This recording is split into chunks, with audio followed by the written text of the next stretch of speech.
आज मुझे ऐसा लग रहा है कि जब मैं तुमसे बात कर रहा हूँ तो नीचे बिस्तर के नीचे कोई है और वो अक्सर मुझे आवाज़ें देता है।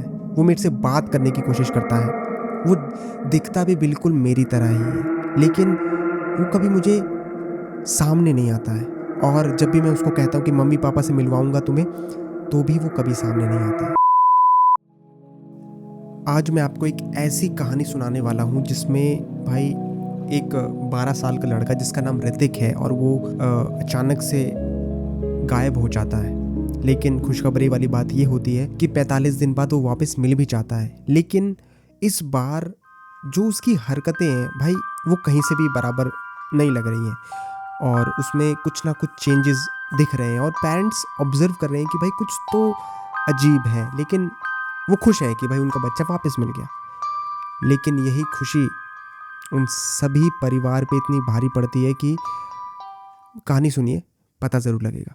अगर आपको कुछ खाने के लिए लाना है तो आप ले आइए, बिकॉज डरावने स्कॉर्पियो में आपका स्वागत है। मेरा नाम है अमन कुशवाहा। भूले तो नहीं। ये कहानी शुरू करते हैं।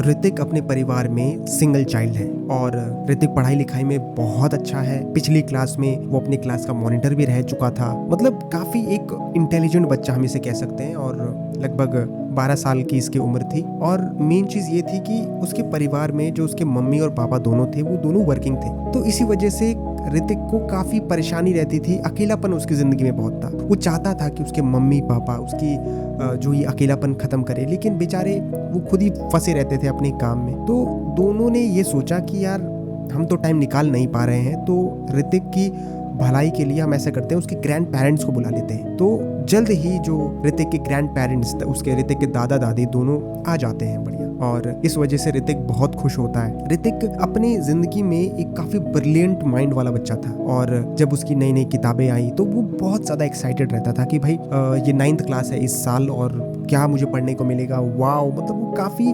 क्रिएटिव माइंड वाला बच्चा था। मतलब उसको देखकर ही फील होता था कि भाई ये सच में कुछ ना कुछ आगे करेगा। और इस वजह से मतलब एक आइडली बहुत बढ़िया टाइम चल रहा था सबके लिए। जो पेरेंट्स थे वो बहुत बढ़िया पैसे कमा रहे हैं, ग्रैंड पेरेंट्स आ गए हैं, ऋतिक भी पढ़ाई में बहुत बढ़िया है। बेसिकली अपने लाइफ को लेकर बहुत मतलब डिसिप्लिन में भी था कि मुझे क्या करना है, कब करना है, कैसे करना है, भाई उसे पता रहता था। उसके जो परिवार में सब कुछ फर्स्ट क्लास चल रहा था। मतलब हम सब चाहते हैं कि भाई ऐसा रहे, लेकिन आप भी जानते हैं कि हमेशा कुछ भी चीज़ एक जैसी नहीं रहती है और उसमें चेंजेस आते हैं। तो ऋतिक की लाइफ में भी कुछ ऐसा चेंज होने वाला था जो शायद उसे कभी एक्सेप्ट वो नहीं करना चाहता था। रात में ऋतिक को ऐसे ऐसे सपने आते थे कि वो अपने बिस्तर में डर जाता था और कभी कभार तो रोने भी लग जाता था।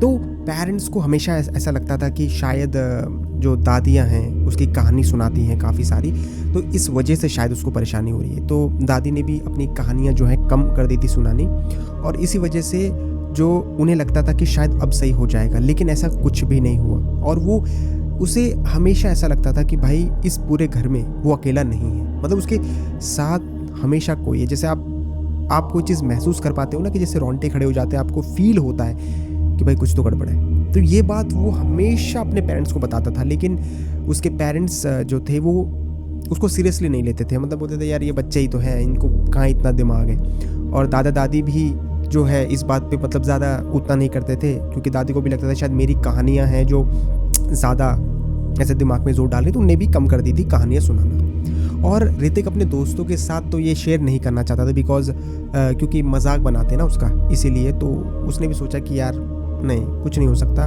और ये बात उसको हमेशा इतना डरा देती थी। सब कुछ सेट था उसकी ज़िंदगी में, लेकिन ये जो चीज़ थी ये उसके लिए बहुत ज़्यादा मतलब परेशान करने वाली चीज़ थी।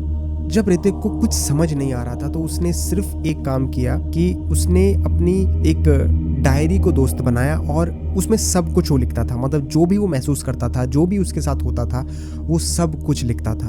वो साफ डायरी में लिखा करता था कि आज मुझे ऐसा लग रहा है कि जब मैं तुमसे बात कर रहा हूँ तो नीचे बिस्तर के नीचे कोई है और वो अक्सर मुझे आवाज़ें देता है। वो मेरे से बात करने की कोशिश करता है। वो दिखता भी बिल्कुल मेरी तरह ही है, लेकिन वो कभी मुझे सामने नहीं आता है। और जब भी मैं उसको कहता हूँ कि मम्मी पापा से मिलवाऊंगा तुम्हें, तो भी वो कभी सामने नहीं आता है। इस तरीके से वो अपनी डायरी में हर छोटी से छोटी और बड़ी से बड़ी सभी चीज़ों को लिखता था। तो हमेशा वो ऐसी ऐसी चीज़ें लिख के उसने तैयार की हुई थी जो, और इस वजह से उसे ऐसा लगता था कि शायद कोई तो मेरी बात सुन रहा है, और इस बात से वो खुश रहता था। एक दिन ऋतिक अपने स्कूल से निकला घर की तरफ जाने के लिए, लेकिन कभी घर नहीं पहुंचा। उसको उसके पेरेंट्स ने बहुत ढूंढा, इवन एफआईआर कर दी, पुलिस ने इन्वेस्टिगेशन स्टार्ट भी कर दी। पुलिस ने लगभग सभी रास्तों के सीसीटीवी कैमरास चेक कर लिए, सब कुछ करके देख लिया, लेकिन पुलिस भी ये सोचने लगी कि ये 12 साल का छोटा लड़का आखिर गायब कहाँ हो गया। और पुलिस की इन्वेस्टिगेशन चलते चलते चलते पूरे 45 दिन के बाद एक गुड न्यूज़ मिली। जो शहर का जो पास में एक जंगल था, वहीं पे किसी को, जो ये ऋतिक था, ये बेहोश मिला। तो पुलिस को तुरंत इन्फॉर्म किया गया। पुलिस ने तुरंत जो है उसको रिसीव किया और हॉस्पिटलाइज में जाके सब चेक करवाया। सब कुछ नॉर्मल था, इवन कोई चोट, कोई कुछ नहीं था, सब कुछ फर्स्ट क्लास। और ऋतिक के पेरेंट्स, दादा दादी और उसके दोस्तों के लिए तो ये बहुत अच्छी न्यूज़ थी कि ऋतिक सही सलामत, बिकॉज ऋतिक के पेरेंट्स को लग रहा था कि शायद उनका बेटा किडनैप हो गया है और अब शायद वो नहीं मिलेगा। पुलिस को भी ऐसे ही लगा था कि शायद किडनैपिंग का ही केस है, लेकिन उन्हें कोई ठोस सबूत नहीं मिल रहा था, बिकॉज नॉर्मली 24 घंटे के बाद या 48 घंटे के बाद जो है कॉल आ जाता है, तो पुलिस वही इन्वेस्टिगेट कर रही थी। लेकिन इन दिस केस पुलिस भी हैरान थी कि यार ये पहली बार ऐसा हमें केस मिला है जिसमें 45 दिन के बाद कोई बच्चा जिंदा मिल गया हो और कोई ऐसा। तो पुलिस भी चलो खुश थी कि चलो केस सही सेट, मतलब बंद हो गया। लेकिन शायद ये पुलिस को नहीं पता था कि अभी केस बंद नहीं हुआ है, बल्कि अभी से ही शुरू हुआ है। ऋतिक के परिवार वाले बहुत खुश थे, सब कुछ बढ़िया चल रहा था। लेकिन जो ऋतिक की डायरी थी, उसमें ऋतिक अजीबोगरीब तरीके से चीज़ों को लिखने लगा। मतलब जब उसके दादाजी सीढ़ी से गिर गए और कोमा में थे, तो ऋतिक अचानक से खुश हुआ करता था। मतलब वो, उसके अंदर एक ऐसी स्माइल आ जाती थी कि जैसे अंदर से उसको सुकून मिल गया हो। और दादी को भी एक अचानक से एक ऐसी बीमारी हो गई जिसकी वजह से उनको भी हॉस्पिटल में एडमिट करना पड़ा। और इस बात से भी मुझे नहीं पता क्यों, लेकिन ऋतिक को सुकून मिल रहा था। और ये जो चीज़ें थी वो अक्सर अपनी डायरी में पूरा बाकायदा अच्छे से डेट और टाइम के साथ लिखा करता था। और